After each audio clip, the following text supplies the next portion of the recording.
Hi and welcome to episode 111 of the This Reportage podcast. My name is Alan Law, I'm the founder of This Reportage and This Reportage family, and I'm a photographer too. Super to chat to the very talented Matt Parry today. Matt was 4th in the UK on TIR for 2021 and 18th in the world with an overall haul of 12 Reportage Awards and 3 Story Awards won so far. He delves into lots of different subjects on the episode today, including identifying a muse and the naughty table at weddings, how he captured his dog peeing on the top table Reportage Award, why he shoots with 3 cameras, the importance of people skills, not taking long breaks so he's always on the ball, pre-empting and being aware, and much, much more. Hey Matt, how you doing? I'm good, Alan. How are you? Yes, I'm good as well, man. Yeah, thanks for joining me on here. You're welcome. Well, good to chat. It's been a long time since I saw your face, so it's at least speaking to you is somewhat of a connection. It is, isn't it? It is. Yeah, it has been. I don't know when it's been years though. Because it was. I hadn't seen you that recently before the world shut down. It had been a good year, I think, before that, man. So it's been a long time. Yeah, it has. It has. It's been a mad couple of years. How's it been for you? Might as well on that subject. How has the whole pandemic thing been for you? How you been? It was all right. I mean, luckily, from a family perspective, you kind of know my wife, don't you, from your previous. I know what. Yeah, that is a small world. We would probably say I've never actually met your wife, but yeah, it's so random our connection. Just in my previous day job. Did you not meet once though? Did she not? I remember because it was weird because I think she might have come to see you. You were an agency, weren't you? I think. Yeah. Yeah, and I think she went down at least to the agency. She may have not have met you. And then no, I might not have been there then. I was in my early sort of few months or 6 months of wedding photography, and your name just came up, or she came into my office, and I don't know. I was looking at your work or something. She goes, "Oh, I know an Alan who went into wedding photography," and there you go. Yeah. It's such a small world. It's so bizarre. Yeah, that was when I was in SEO and she was working for a company that I was doing the SEO for. Bizarre. Yeah. Really. Well, she's still there, so she works in digital marketing. Oh, so cool. Her sort of career could have been on hold when obviously we've got a couple of young kids and she'd had mat leaves and gone back part time, and the longer term plan was that she would go back full time and sort of ramp up the career again, but it kind of brought that forward by maybe 12 months. And obviously where our industry went somewhat downhill, hers went quite stratospheric because obviously it's all online sort of marketing and retail. So yeah, she went full time, but working from home, which was a nice transition back into full time work, and we kind of swapped places, and then so I quite enjoyed the first year. It felt like a break. It felt like a summer at home. Because how old are your kids? So youngest Felix is 5 and Phoebe is 8. Oh, okay. So, nice. Were you doing the homeschooling and stuff then? Yeah. Well, yeah. I mean, it wasn't all me. We were kind of doing it together, but yeah, a lot of it. Yeah. It seems ages ago. That's weird. It does actually. Yeah, that's true, isn't it? And how about? I mean, did you manage to shoot much at all during 2020? Yeah, I mean, it was my days of shooting big volume had sort of gone anyway. So sort of back to sort of shooting sort of late 20s, 30 weddings. So I didn't have tons and tons. I know some people had like sort of 50, 60 weddings to sort of logistically sort of sort and stuff like that. So pretty much all of them, if there's only a handful that didn't or haven't yet to take place. And I think I shot, it's the weirdest thing in the world to think that weddings were banned. It's just crazy. Yeah, it's true. Yeah, it's true. Whenever I say that out loud, it just sounds the weirdest thing. But when I think that they came back in, was it kind of June, July? They kind of allowed them to happen in very small. And I remember it was on about a week after you were allowed to get married again, that a couple that weren't booked to get married that year, it was one of the micro wedding sort of things that came out. They contacted me and said, Matt, as soon as we're able to, we want to do it. Are you interested? And I said, yeah, I'm desperate. I'm absolutely chomping at the bit. So I think I shot about 8 in total for the remainder of that year. That was the first one. There was a few couples that had planned to do it bigger but did it smaller. There was a few couples that have since done it bigger that did it smaller in 2020. So it was, I mean, it was, yeah, there wasn't anything like the numbers that anyone would be used to, but it was, you know, they were all pretty special. They were all nice. They were all small. It was a reminder, and I think that was when I sort of joined this as Reportage again, because I remember I joined it when you set it up, and then I'd sort of drifted away from it a little bit. Yeah. But it kind of, I wanted to sort of just remind myself and get back into the rhythm of sort of concentrating on that side of it, and that was why I sort of rejoined and started submitting again, basically. Oh, that's cool, man. That's cool. And did you enjoy doing those smaller weddings? Did you enjoy that? In 2020 I did. When it got to the beginning of 2021, and again, it was the first 6 months, wasn't it, really, where again it was all restrictive. It was, you know, numbers were limited. I was getting a bit fed up with them then, if I'm honest. I was like, just bring back the dance. I was just bring back the dance floor, bring back the dance floor, yeah. Yeah, and the energy. You know, there was lots of emotion. There was lots of poignancy, and there was stuff to be captured, definitely. But there wasn't that energy that you get when there's loads of people. You know, loads of dancing. Do you know what I mean? So it was nice while it lasted, but I was desperate for them to sort of get big and crazy again, definitely. Yeah, that's cool. That is cool. Did you have a good first like big wedding back? Because I know mine. I had a couple who they got married like a day after all the restrictions lifted or something, and that was really, really cool. Did you have a good first one? It stalled, didn't it? Because obviously in the UK, it was meant to be was it meant to be like the 20th of June? Yeah, it was something like that. But then it got delayed by a month, didn't it? Oh, did it now? See, I forget all these things now. Yeah, it got delayed. So you could still, basically, it got delayed. So the full lifting of restrictions didn't then happen until I think the 19th of July. Right. And the only reason I remember this is that I had two weddings literally the week before the full lifting that weren't meant to be restricted because they delayed it, if that makes sense. And they were weird because the couples were like, didn't planned like DJ and bands, and then they could still have them, but there was no dancing inside. Couldn't stand up and hold a drink.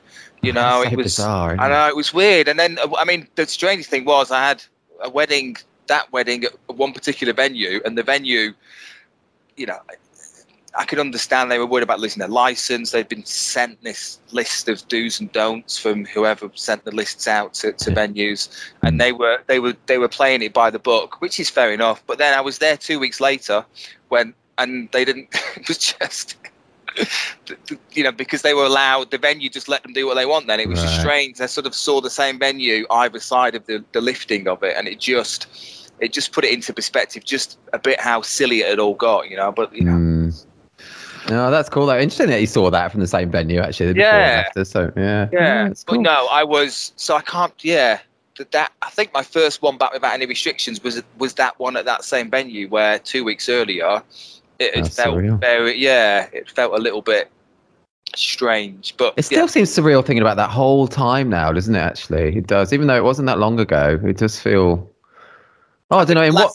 I think the last 6 months, I mean, also it was mid-July, and then it felt back to normal. And I always say this at weddings, one of the greatest things about weddings is that they are kind of a bubble, if that makes sense. They're kind of their own thing. Yeah, and they always feel separate to normal life. That's true. And it's so whenever they happen, you arrive at a wedding as a supplier, as a couple, as a guest, and for that day, it just seems to be that's the only thing that's happening, if that makes sense. And the rest of the world just carries on as normal, and then you just have this day that happens. And it felt, it felt never more did it feel like that. And people were, you know, people were still kind of surviving in this world where lots of things hadn't gone back to normal, but they'd get to the wedding and they were just letting go because it was just, oh, hang on a minute, we can do all these things that maybe we still can't do outside of the real world. So it went from one extreme to the other very quickly, which was strange but welcome in the end, I guess. That's cool. I like that analogy of wedding like a bubble as well, actually. That is true, isn't it? Yeah, that's true. Definitely. Yeah. Where are you based, by the way? Are you like Milton Keynes way? I don't know why I think you're Milton Keynes. So you're not Milton Keynes? You would be exactly right. Oh, that's why. That's why I thought you were there, because you are there. That's Well, cool. I'm kind of, Cool. I mean, I'm about 6 miles out of Milton Keynes in a little village. Because when I used to, well, you can probably tell from my accent, I'm not originally from Milton Keynes. I can't tell where you're from. Where are you from? I'm originally from Bolton. Oh, right, okay. Born and bred in Bolton. And north. Up north, mate, definitely, yeah. And I moved south when I was 18, I think. I just finished my A-levels and my dad got a job transfer to Milton Keynes. Okay. Which back then was like a sort of new town, new city. And so, yeah, I sort of lived there. I never really settled. I never really felt sort of settled in Milton Keynes because it's a strange old place. I mean, is it? I've never been actually. You're not missing much. It's one of the sort of standard new towns in the UK. So it lacks soul because it doesn't have any history. Basically, it's just so it's very clean. It's very easy to get around.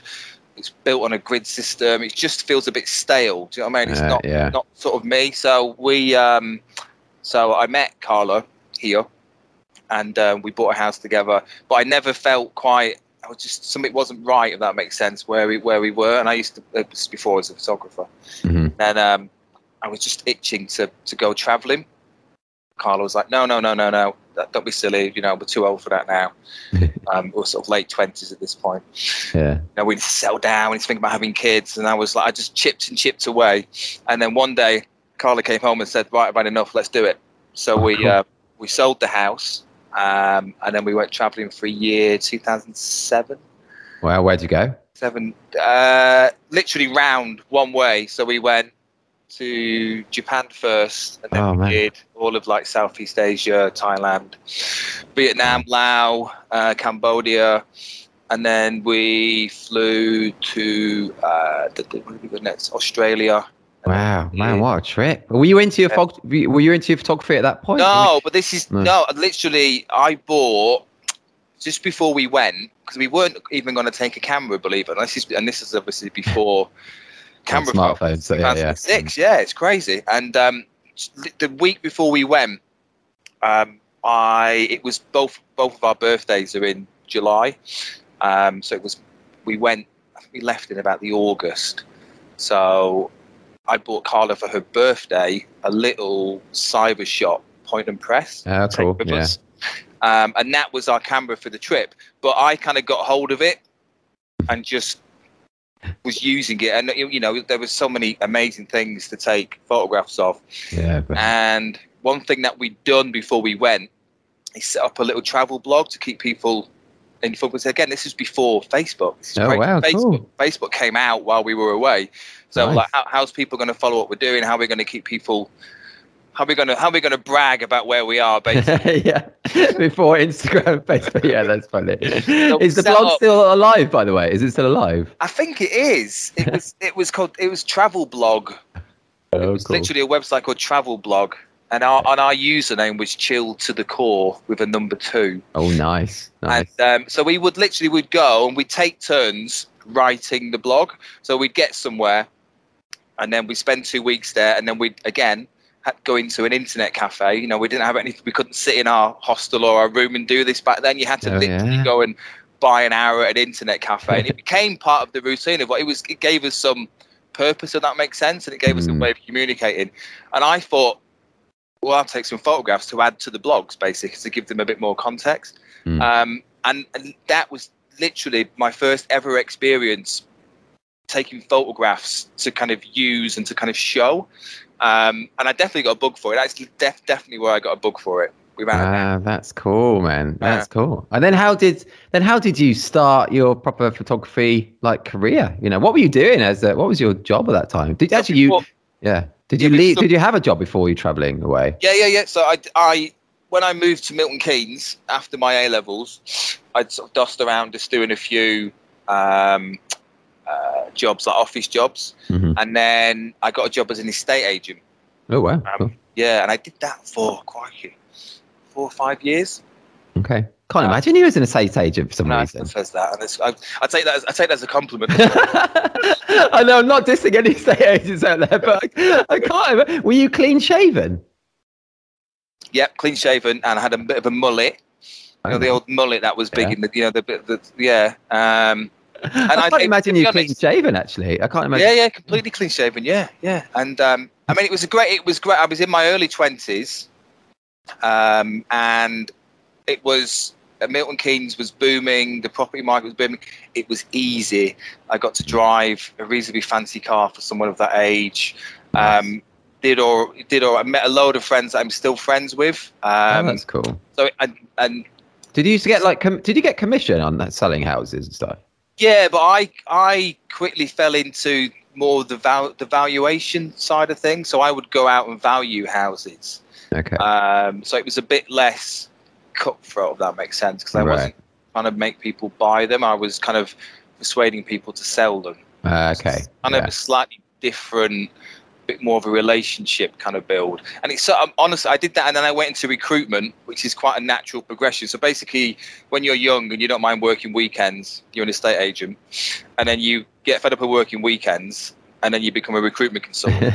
For some reason, it's a very natural kind of path in the corporate world. Okay. Recruitment consultants don't work weekends, basically, because they're dealing sort of business to business. Yeah. So I did that, and it gave me a confidence. People, it made me a people person, basically. And so many of the skills that I learned in those days are transferable, because it's kind of being comfortable in a room with strangers, being able to communicate, being able to make people feel relaxed and feel at ease, basically. So it is definitely something that I still use. So when we went traveling, I left what was a recruitment job then, and then when we were coming back, our final stop was in Rio, in Brazil. Nice. And we were like, right, we're going home. What are we going to do? And Carla said, well, I'll contact my old bosses and see what they're up to. And one of her old bosses from Milton Keynes, where she worked in marketing, had moved to Microsoft and was setting up a map division. Bing, which is now Bing Maps. Oh, right. Okay, cool. And she contacted her and she said, I need someone. Can we do an interview? So we went again in a internet cafe. She got interviewed in an internet cafe about 3 weeks before we were due to get our flight home, and she got the job. Nice. That's good. To be based in London. So we were like, okay, what we're going to do, we're going to have to get somewhere in London, which I was fine with. I didn't really fancy going from around the world back to Milton Keynes. It didn't seem like a natural progression, whereas London felt much more of an exciting prospect after the year that we've had. Yeah. So I contacted my old boss, and he said, I can get you a job in London, which he did. So yeah, then we moved back to London, and I was in recruitment, and so this is 2007-8. Recession hit, and I hated it. I mean, I loved working in London. I worked on like Bishopsgate in the city.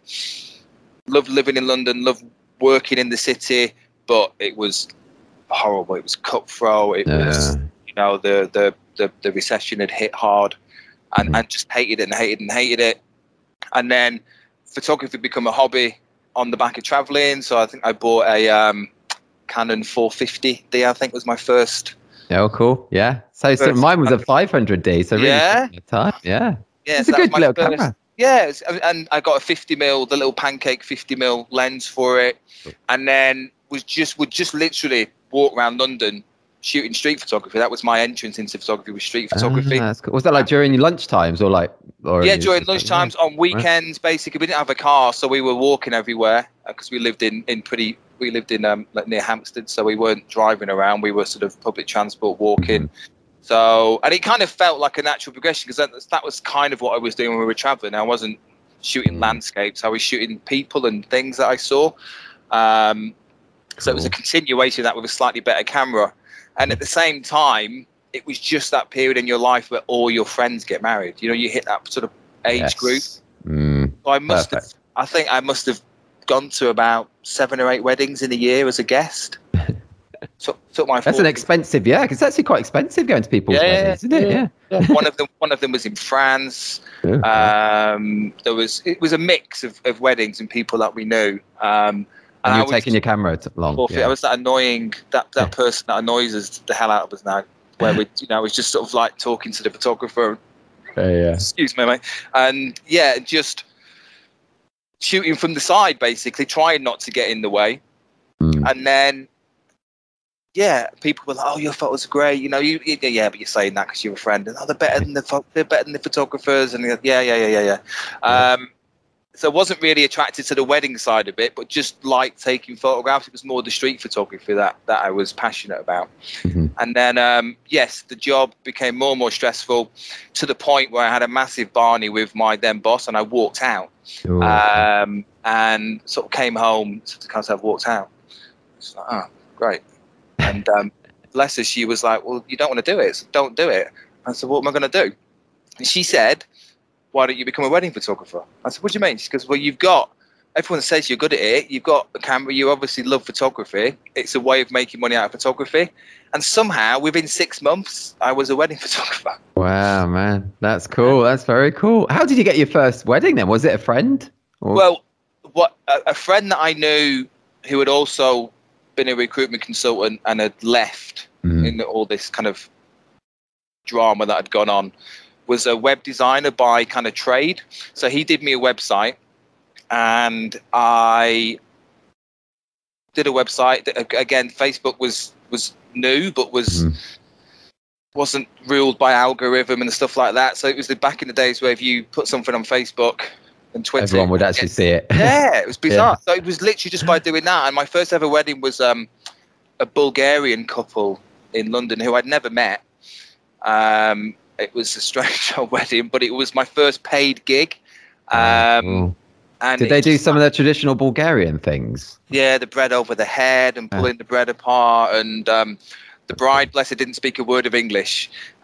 The groom didn't speak great English, but his brother did. It was a bizarre. It was in many ways, it was the perfect first experience because it was crazy. It was mental. It was it was just a real sort of like, this is going to be fun, but it's not going to be easy, if that makes sense. It's going to be unpredictable, right? Which is what is great about wedding photography. I think it's still unpredictable. It's still, it's still never the same. As much as people think, well, do you not get bored doing it? And it's like, well, no, because they're never the same. Even if they're at the same venue, they're different, aren't they? Exactly, because it's different people. If you look for the character and you look for the personality and you look for the quirks in every wedding, then they're completely different. If you just turn up and think, right, I need to get a shot of the first kiss and the cake cut, then they'll all seem the same. But if you're looking for those in-between moments anyway, they'll always be different. And it was great. And it was like, I kind of, and it just snowballed from there. And then, I didn't shoot anybody that I knew. I haven't shot a lot of friends' weddings, to be honest, because by the time I started doing it, they were all married. They're all married. You can wait for their second or third marriage. Yeah. So it was very organic, is probably the word. That's really as cool. Most things in my life tend to be. I'm not a big planner or strategist in these kind of areas. Are you not? No. Are you not someone who has like a 10-year plan now? No. Same as me, actually. No. Good way to be. So when was that first wedding? What year was that first wedding? That Bulgarian one? It must have been. I got married in 2000. I'm just reading my ring. It's got the date on it. 2009. Okay, that's handy. And I mean that as well, because when I got married, we got married down in Cornwall. You know the venue, Pollon. Oh yeah, I forgot. Yeah, you got married at Pollon Ford, didn't you? Oh yeah, cool. Down your neck of the woods, Alan. It is. That is the venue I've shot at the most in my career, actually. I did about 16, 17 there, I think. Yeah. I mean, at the time, I probably didn't realise how tricky it was inside there. Yeah, it's so dark inside. red brick with tiny windows. Yeah. What time of year? Did you have good weather for yours? It was June. Hot. I mean, it absolutely threw it down during the ceremony. We got married inside. But then it cleared, and then we had a lovely sunset, and it was a nice, So it didn't, typical British summer wedding, basically. Yeah. Massive downpour followed by a nice evening. So yeah, we'd done that, and again, my interest in photography was still sort of a hobby at that point, and I was still working in recruitment. But we got a photographer who kind of, Carla found a photographer, because I had no interest. I thought I was just going to be a wedding photographer. I don't want it was basically just a box to tick. I didn't realise there was this option of finding someone who wasn't going to get in the way or wasn't going to be annoying throughout the whole process. But Carla managed to find someone who lived down that way that was a shot sort of reportage documentary, and this was 2009. So again, it was kind of in its infancy in the UK as a kind of style to some extent. And then, I saw there was a way of doing it differently, basically. That's cool. So that kind of, when Carla suggested that I was, why don't you try it? I thought, well, there is a way of doing it without being traditional in the kind of choreographed kind of way of doing things. So I can't remember what your question was. I just No, that's cool. I was asking what year it was that you shot that first. So yeah, it was. So that was 2009. I got married. It was within that was to June. The Bulgarian wedding was late that year, so it was within 6 months. Gosh, you did do it quickly when you decided you wanted to do it. It really did happen quickly. Wow. So that's like, what, 12 years ago or so now, or something like that? Yeah. So, and you were a recruitment consultant before then, and now you're a professional photographer. Which, are you happier now than you were as a recruitment? Oh God, yeah, without doubt, yeah. That's a no-brainer. Do you know what? I worked in recruitment for half a day because they'd sold the job to me as like marketing. But when I got there, it was literally just cold for me. I'm not saying your recruitment was, but for me, it was just cold calling businesses, trying to get them workforce. And I walked out after half a day as well. Yeah. Well, it's kind of the way the progression from, basically, if you look at this is where the kind of the connection is. So estate agency is sales, but basically what you're doing is you're dealing with people, and it's a very emotive thing, buying a house for people. So you're dealing with people that are making a big decision, and it's a big sort of life-changing thing, buying and selling a house. So you have to, as well as you can be, and a lot of estate agents I knew were awful, it's not typical young estate agents, but they didn't last. They would come and go. The one that me and the people that I knew that lasted in it, we were kind of we were nicer, shall we say. Okay. And we understood that people, you can't force someone to spend. I mean, back then it wasn't anything like it. It's crazy. I used to sell houses for £20,000. That's mad, isn't it? That's mad. 1-bedroom house in Milton Keynes when I started was £20,000. Great. Wow. Anyway, so you have this kind of relationship, you're dealing with people, and they have to feel comfortable with you. Then recruitment is kind of the same thing. Again, getting a job, changing jobs, it's quite a big deal, if that makes sense. It's not like selling pens or selling, things in volume. It's kind of dealing with people, and again, weddings is the same. It's a life moment, isn't it? It's something that you move house, you get a new job, you get married. These are big moments in your life. So the progression from one to the other, it's always seemed quite similar to me, basically. Yeah, that makes sense, actually, when you talk about it like that. That's true. Yeah. Man, that's all really interesting. Loving this. And I want to go on to something else that I saw on your bio, that you said you spend most of your life taking pictures, but, in capital but there, when not hiding behind the lens, I listen to music, lots and lots of music. So yeah, what kind of music are you into? Everything, really, because I've always had a creative outlet. I've always needed something to do, and photography was the first creative outlet that I did that I managed to monetize, shall we say. But before that, it was music. I used to be in bands. Oh, really? Cool. You play guitar as well, don't you? Yeah. What kind of bands? What kind of music?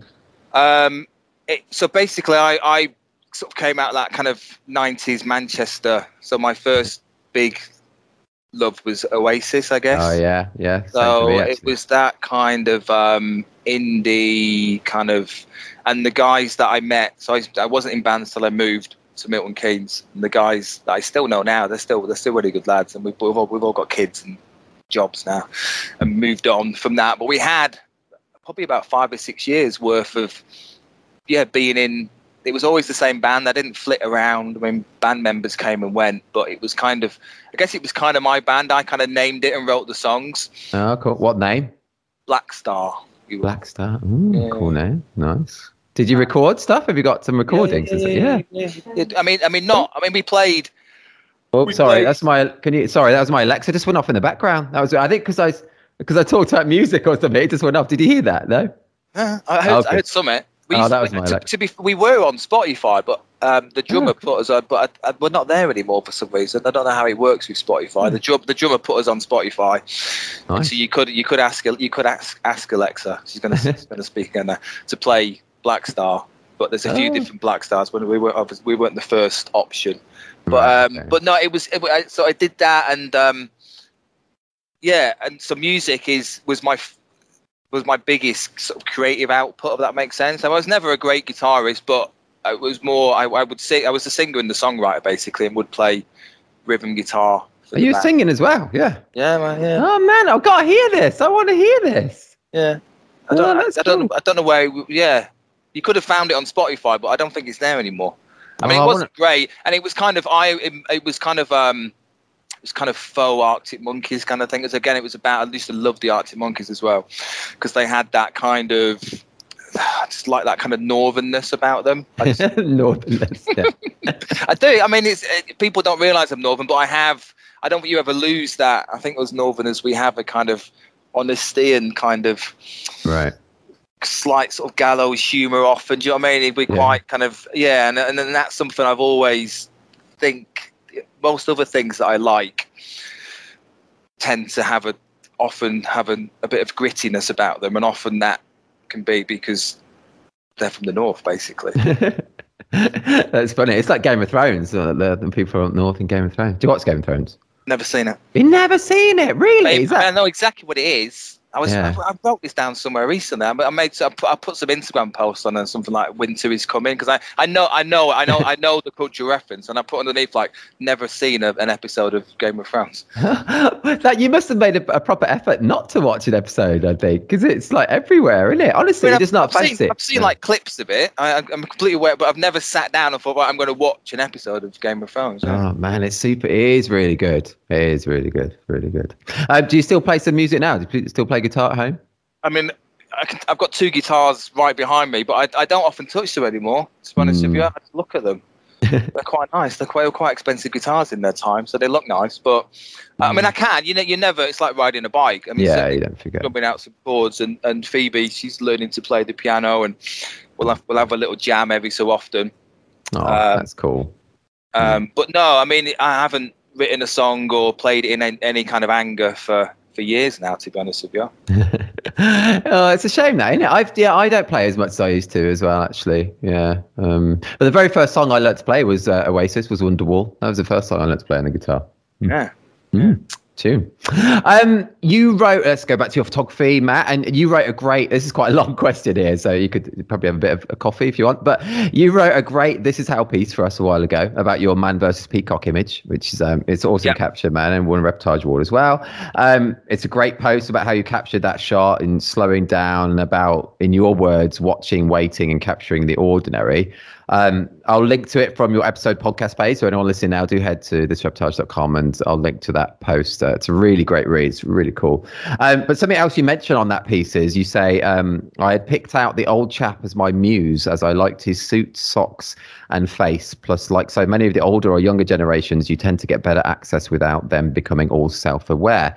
And I think that's really cool. I just wondered if it's something you do regularly, like identify a muse or two at a wedding. Every time, mate, without doubt. Really? Yeah, without doubt. I mean, it will often be a younger or older generation for those reasons that I just said.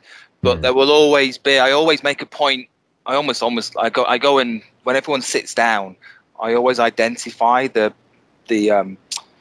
sort of naughty table, as I call it, and you find at every wedding. There's always the bride and groom. They know who's going to be the rowdiest.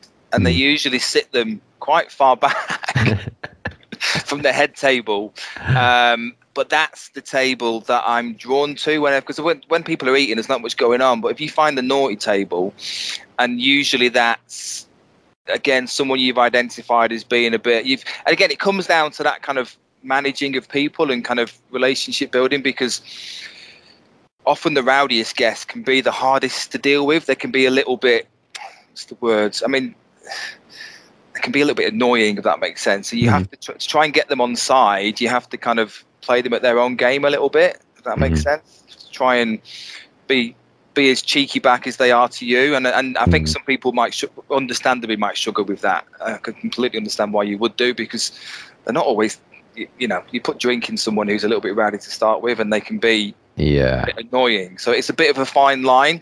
And I've had a few run-ins because of it. I've been doing this I've done probably nearly 400 weddings. So you can imagine I've had a few run-ins with drunks and annoying. But again, if you kind of, sometimes, you know, whoever it is, you sort of they look good, or there's just something about them. And I think that's someone that I can, if nothing else is going on, I can always look for a particular table or a particular person that I know I'm going to get something from, so, you know, photographically, basically. That's really cool. Yeah, so I always do that. Always. And you just give them kind of an extra attention then throughout the day and keep an eye on them. Yeah, definitely so. I mean, you're trying to do that with everybody, but you've got hundreds of people at a wedding, and it can become a little bit of a blur sometimes. You can be a little bit, you know, you sort of just too much to look at, if that makes sense. So if I've always got this one table or person or to sort of rely on and go back to, then I just find it's a good stabilizer, if that makes sense. I think that's a really great idea. I think that's really cool. Yeah, really cool. And how do you identify the naughty table? Are they the ones that have like stolen all the other tables, like bottles of wine and stuff? Yeah. If you look, you're going to do it now. You look. Yeah. There's always, if you sort of, because the tables are dotted around, and obviously depending on the layout, I mean, they're quite common these days especially the London weddings that I do. You don't really have like round tables. You have this long kind of refectory kind of canteen style now, don't you? So which makes it harder. Yeah, that's. Well, if you're at a venue, usually like a country house where they're round tables, head table, and there's always one table, and I always go up and I always say, right, I've been watching. You're officially the naughties, and they like it. They kind of win them over straight away, and I often sit and have a chat with them, and you know, and I'll end up doing something stupid, and it's just, I mean, it's just something to capture at a point in the day where there's not really much else going on apart from people eating. So. You'll end up doing something stupid, like what? Well, they'll end up, I know, necking a bottle of wine. Not me. Oh, right. Oh, them. I thought you meant you. Like, because they'll perform for you, and it's kind of breaks, it kind of blurs the boundaries then, doesn't it, of kind of documentary, because they're kind of playing up. But even if I wasn't there, they'd be being stupid anyway. Yeah, sure. So it kind of just, I find it hard to I'm not one of these photographers that can disappear and sort of turn off for an hour, because at a wedding, I know some photographers, right, I need an hour, I'm going to disappear, I don't want to see anyone, I want to just eat, I want to back up my cards. I can't do that. Oh, really? In what way? Yeah. Can't do it? What, you just feel itchy, like you want to be there? Yeah. I feel I'm missing out. So if I do sit somewhere, I don't like sitting with the guests, because I find if they sit me at a table, they'll always sit me at a boring table. And I'm kind of looking, I really can't switch off because I'm in the room. So what I usually do is I usually plonk myself earshot of the room, so I can hear, you know, you can hear like a cheer or something like that. So I'm never that far that I can kind of be in there basically within a matter of seconds. Yes, but I just find it hard to kind of switch, because if I do that, if I do disappear, because I've done it in the past, and then I kind of re-emerge, and I feel like I think it takes me a while to get going again. My reflexes and my kind of instincts have sort of dropped down a little bit. So that makes sense. I immerse myself start to finish as much as I can, basically, which makes it a bit more tiring. I was going to say that's super full on. Do you like drink loads of coffees in a day or something? Or no, it's just the whole. If you don't switch off, you don't. There's no lull. You see, you need the coffee more. If you break away and relax a bit, that's when you need the coffee. That makes sense, actually. Yeah, that does make sense. If you don't let because your sense is sort of heightened, don't you? You turn up. I mean, I love it. and you turn up at bridal prep, and you knock on this door, or you knock on a hotel room, ring the hotel room doors, and it's like as soon as that door opens, I'm in basically, and I kind of switch on, and my sort of senses sort of alert, and I'm kind of in this kind of mode because I kind of put on a bit of a character. I'm kind of a bit of a social chameleon when it comes to the wedding day. So I kind of during bridal prep, I've just become this sort of giggly, become a bit more high pitched. It's weird. Really high pitched. Yeah, I kind of like put on slightly different characters for different times of the day, and then if I go and meet the boys, then I'll sort of switch on. Do you know what I mean? If they're a bit rowdy and they're that's not really my character, but I can switch it on just to make them feel a bit relaxed. And that's cool. That's advanced people skills, though, really, isn't it? It is. Again, it goes back to my years in sales. Basically, that's basically like I say. You bring that with you. You bring that ability to kind of read a room and read a person and try and sort of reflect them a little bit, because if you reflect someone's personality, then again it's quite advanced people. So that's all really cool stuff, man. It's proper confidence that you have as well to be like that. I think that's really cool. It is really cool, I guess, because in everyday life I'm quite, Carlo always says that I can go to sort of social things, and I can drop the kids off at school, and I'm the sort of parent that at school drop off, I ain't talking to anyone. I'm the same. I try not to make eye contact even. Exactly. I'm like head down. It's early in the morning. I've got nothing to gain from having a pointless conversation. So I'm just going to stay at the back. But at a wedding, I've got something to gain from it because I'm going to take better photographs. So I kind of switch it on. That's cool. So at the end of a wedding, I don't often stay over because I kind of need a 2-3 hour drive to come down, if that makes sense. That makes sense. So and if I shoot locally and I'm only like half an hour, 20 minutes from home, if I get home I can't go to I'm wired still. I'm wired for probably 2-3 hours after the end of the day, just to sort of come back down to earth. I understand that. What do you do? What's the first thing you do when you get home after a wedding? Crack a beer, usually. Crack a beer, sit in front of the telly, crack a beer. I don't back up straight away. No, normally. I'll do that the following morning. So get home.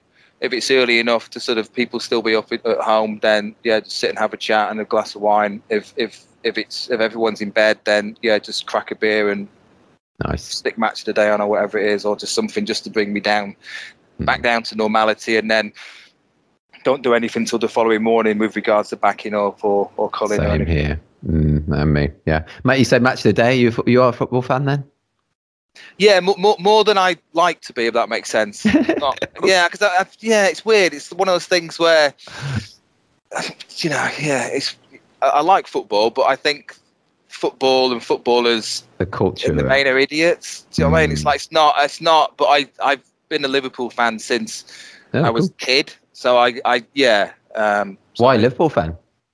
Well, my dad was and still is a Man City fan, and when I was born, when I was younger, Bolton weren't very good.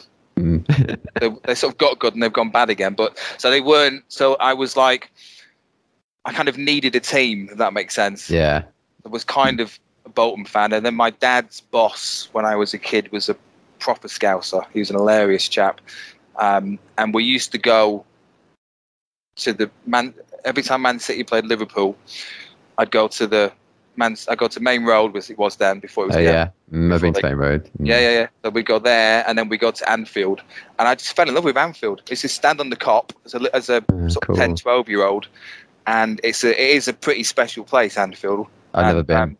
It's got the Kop especially has, and I just kind of fell in love with it, and then we moved south, and then I used to still go probably 10 times when I moved here. I still used to go maybe 10 times a year. Oh wow, right. Because I had weekends free and stuff like that, and so I'm an armchair fan now, but I'm not die hard, if that makes sense. But I do get passionate about it. I do.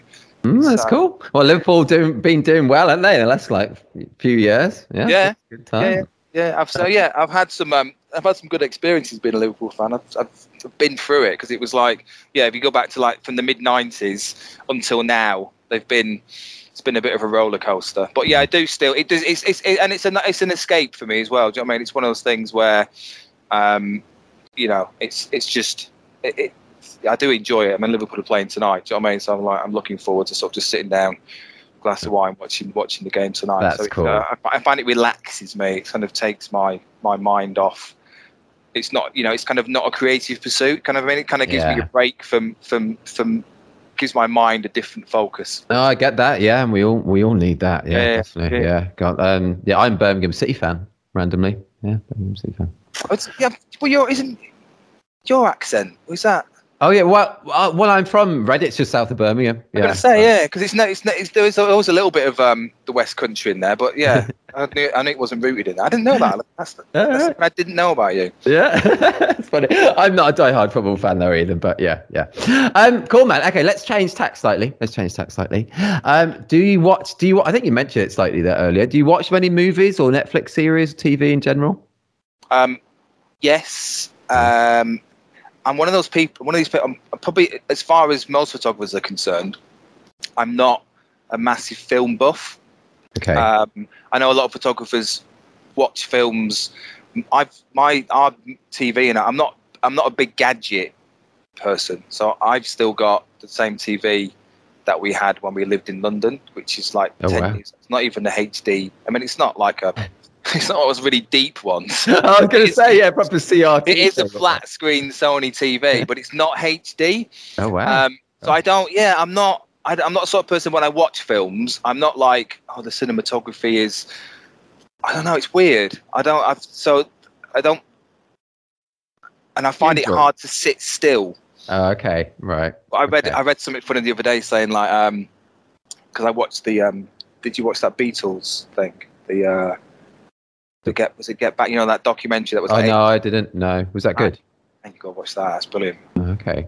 That's absolutely amazing. Anyway, that's like 8 hours long, and but there was someone said, "Oh, like Netflix. Oh, I've got a 10-hour film for you to watch." And it's like, nah, I'm not going to watch that. What if I break it down into like 45-minute chunks, and then you end up watching them all within one night anyway? And it's kind of like, so the thought of sitting down and watching a film.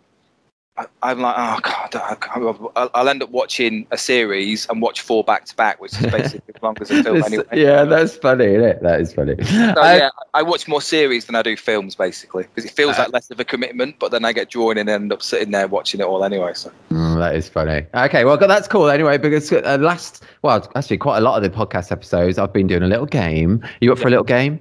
Yeah. Yeah, cool. Okay, so I'm going to read out a Netflix or other streaming service or movie synopsis. I'm going to see if you can get the title. Go for it. Okay, cool. So this first one is an old film as a clue. It's an old film. It's probably like 25 years old or something. Okay, so in a dystopic and crime-infested Detroit, a terminally injured... RoboCop. Oh man, that is no way! I can't believe you got that. That is awesome. Can you fly, Bobby? RoboCop was the first film I watched when I was younger. That was because it was like an 18, wasn't it? And it was like I remember watching that, thinking, I don't know how old I would have been. What year did it come out? Have you got that? Have you got that? No, I haven't got it in front of me. No, sorry, but I was the same as you. I was a kid watching that. And I felt like, this is naughty. I shouldn't be watching this. Well, it was so violent. It's horrific, really. That whole bit at the beginning where they're showing off Ed 209 in the boardroom, and like he's supposed to be, you know, the board member like puts the gun up, and he's supposed to like stop. The Ed 209 is supposed to like stop then, and when he puts the gun down, but he ends up shooting him at the thing. Do you remember that? Yeah, that's like horrific, man. That's one of those films that it's kind of within my kind of period of growing up. It's kind of I'm thinking of it now. There's loads of catchphrases, wasn't there? Was that I'd buy that for $1. There's that guy that kept appearing on the. Anyway, I'm digressing, but yeah. Well done, man. You got it in like straight away. That's cemented into my mind. That is RoboCop. Man, from only like a quarter of the synopsis, you got it. That is very Detroit. That's Detroit. There you go. Well done. They've done a remake of it, haven't they? In the past 10. I've not seen it, but I think there's a remake. We're getting to that age, Alan, where everything that we watched is getting remade. That is true. Yeah, I remember playing the RoboCop video game in the arcades. Even did you ever play that? Yeah, it rings a bell. Really pixely, kind of. Yeah. walking side scrolling thing. Okay, well that's good, man. We've got 3. You got 1 out of 1 so far. Okay, so this next one is a movie as well. Okay. While home sick in bed, a young boy's grandfather reads him the story of a farm boy turned pirate who encounters numerous obstacles, enemies, and allies in his quest to be reunited with his true love. Oh, God. This is like a kind of childhood kind of adventure film. Is this a more recent? No, this is old as well. It's really old probably as well. about 20 years old. Yeah. Jumanji? Oh, no. I've never seen that though, actually.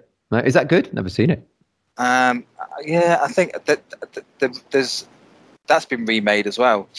Oh, is it? Oh, yeah, with The Rock or something. That's quite good, actually. I watched that with Phoebe during lockdown. That was quite a good romp, as they say. No, this one's more kind of classic adventure film. Pan? No.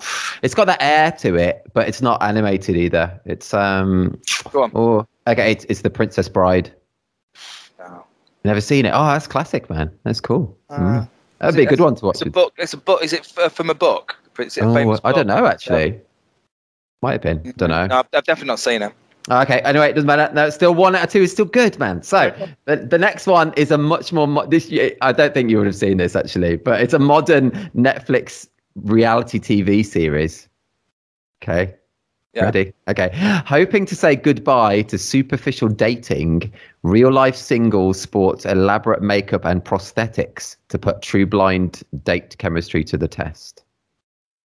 No, that's a tough one. Sorry, man. That is Sexy Beasts. Sexy Beast. What's that? That's not the film Sexy Beast. No, it's not. No, it's reality TV. Oh, it's like a reality TV. Oh, no. Stuff I watch on Netflix that I really like. Ozark. Love Ozark. Oh, yeah. I've only seen the first 2 seasons of that. There's a few, isn't there? There's 4, was it? 3 or 4? Well, there's a new one. They've just literally devoured. This is the 4th, I think, series. So they've released. Okay. I think in the States they have like a mid-season break, don't they? So they released 7 episodes within the past month. Devoured them in a week. Oh, wow. Nice. But Ozark's good. I like it's like dark, gritty. It's kind of, you can probably see, yeah. I think the stuff that I kind of like reflects in my photography somewhat, to be honest with you. That's cool. Yeah, that's cool. What is your favourite series? Like, do you have a favourite series ever? Do you know, Ozark. I really do like Ozark. Cool. It is really good, isn't it? It's really good. Yeah. Because it has that kind of sense of kind of normality about it as well. It's just this. I was speaking to someone about this the other day actually, and that how it's kind of.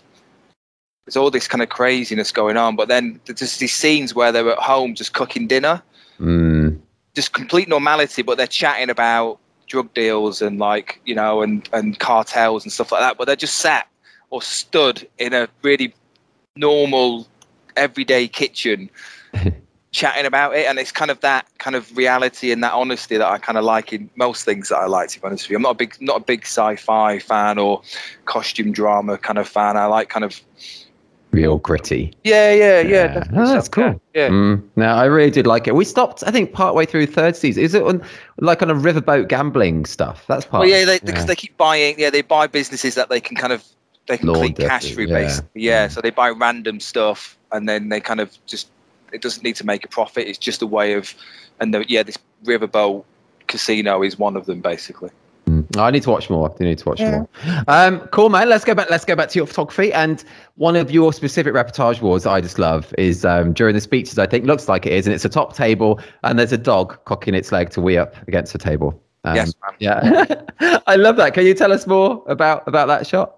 Yeah, it was a wedding in Italy, and it's like a farmhousey kind of wedding venue, and this dog, again, go back to the Muse thing. This dog was hanging around. It was owned by the owners of the venue had a little dog. His name was called Pico, and he was from the moment I arrived in the morning. This little dog's just loitering around, and it's that kind of Muse thing. It's kind of like you become attuned to the fact that there's something here, in this instance, an animal that.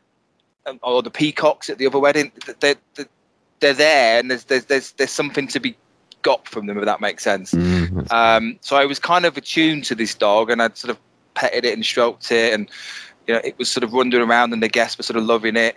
And then yeah, it was literally during the speeches. And again, it's just wondering. It got to the point where people don't stop seeing the dog because he's just there all day. And it was loitering around, and I was sat facing the head table for the speeches. And I shoot 3 cameras all day. So I shoot 3 lenses. Wow. 3 cameras, 3 lenses.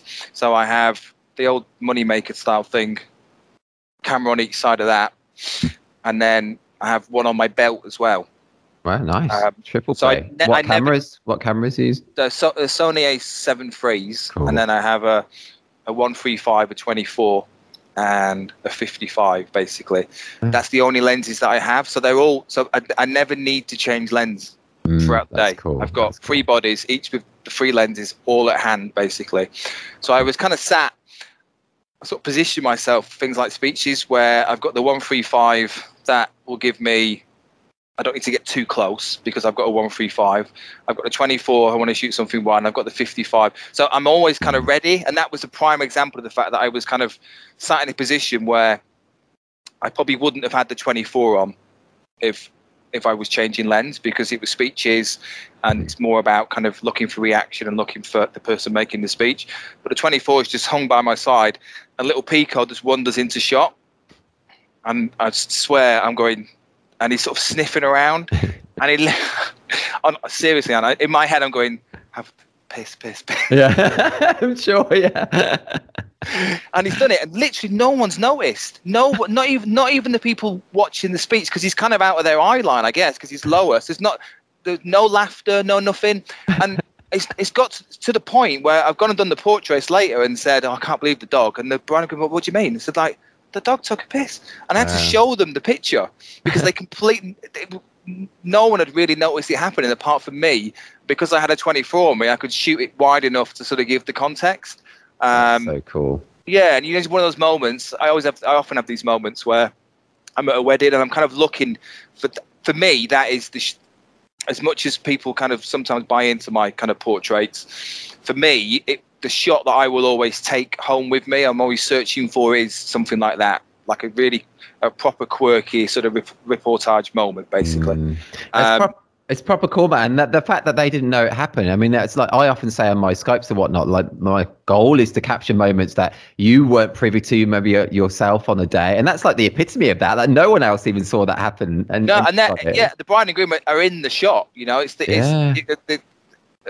often when we do that, we're talking about moments where, because I say exactly the same thing. I say to couples, look, you know, you're not going to receive a gallery full of just images of you, because when you get married, we go back to this bubble thing. It's this strangest kind of day where you kind of there's always someone in front of you. If you're a couple, if you think about it, from the moment that you wake up in the morning, there's always someone right in your eye line. It's a bridesmaid, it's a friend, it's a parent. They're right there. They're talking to you. They're asking you questions. They're hugging you.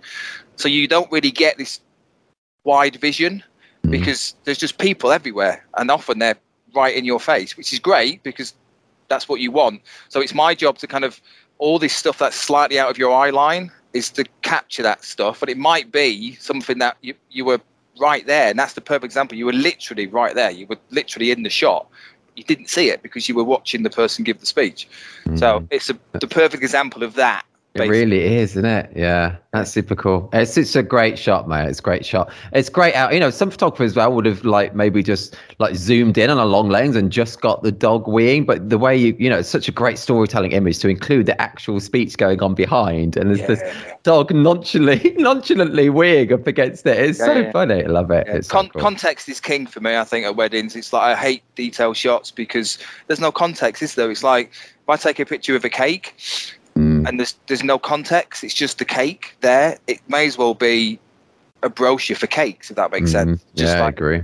But so my favourite shot of a cake is there's a kid asleep next to it, and it gives it context. It stops it being a shot of a nice cake, and it's the cake at that wedding, if that makes sense. So Totally, I think yeah, 100% agree with that. Yeah, totally. Context is king. I've never said that. Sounds quite good. That that's a good soundbite. That's a good soundbite.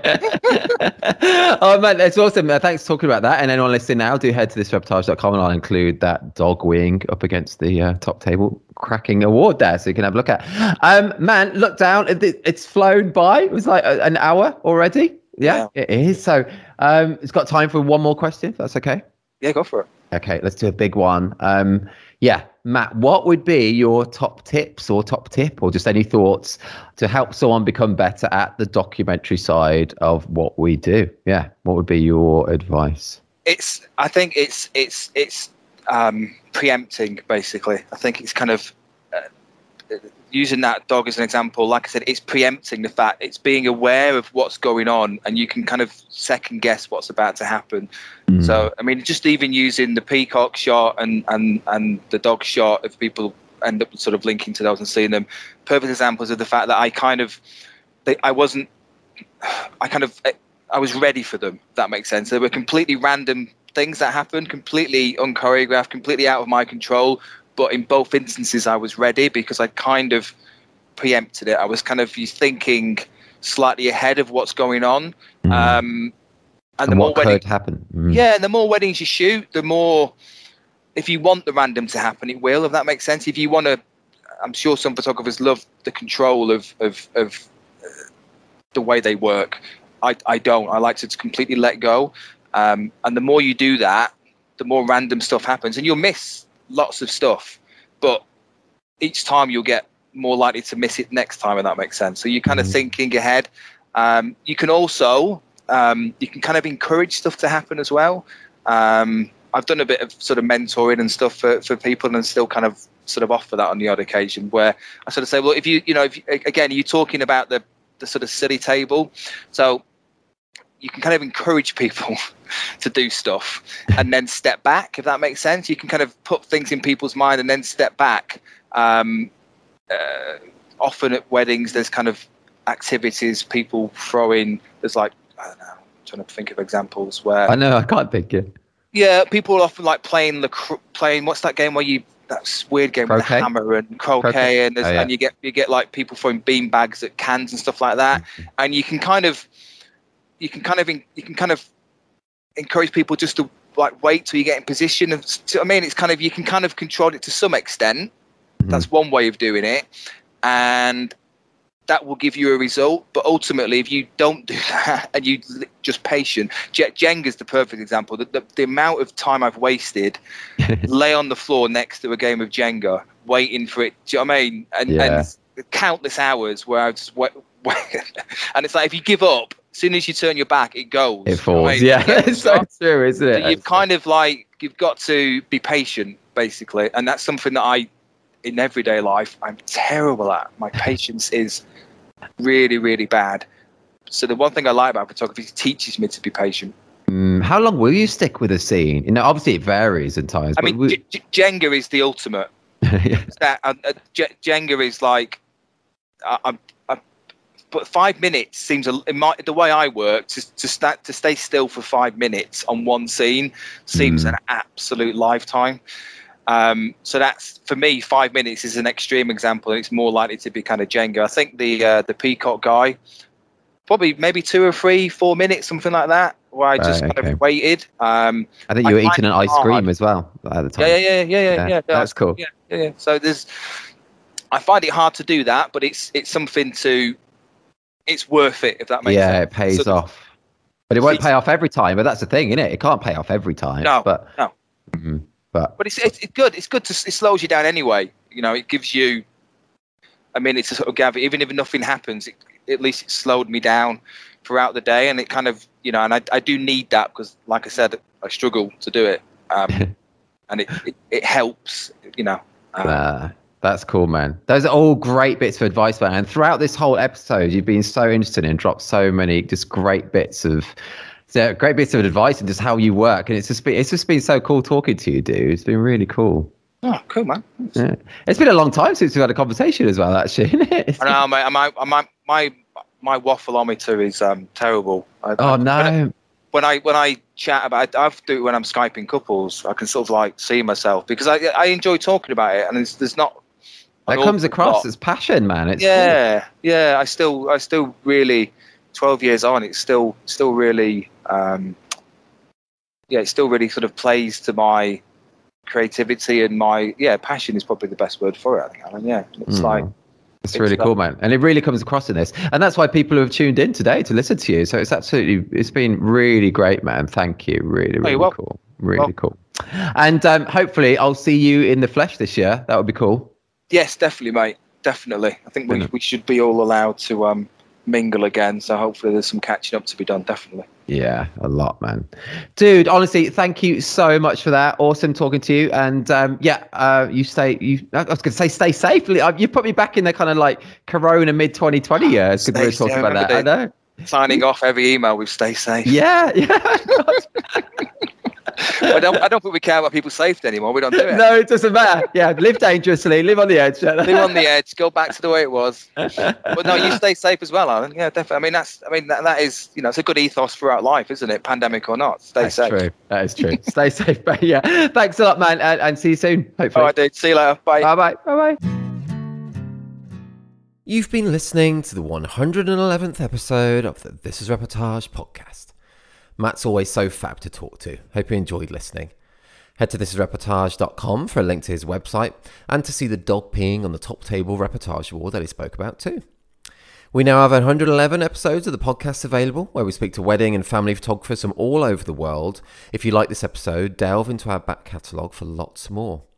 If you're not a member of this Reportage or this Reportage family, check out all the benefits of joining us, including an unlimited number of images on your profile, 60 individual award and 18 story award entries per year, invites to our physical meetups and parties, exclusive discounts, hours of educational videos featuring tips and advice from some of the world's best photographers, and much more too. Submissions are open now to our next award collections. The deadline is the same for both our wedding site and our family site. Submit by 23:59 BST on the 24th of May 2022. No poses, nothing staged. This is Reportage. And this is bye for now.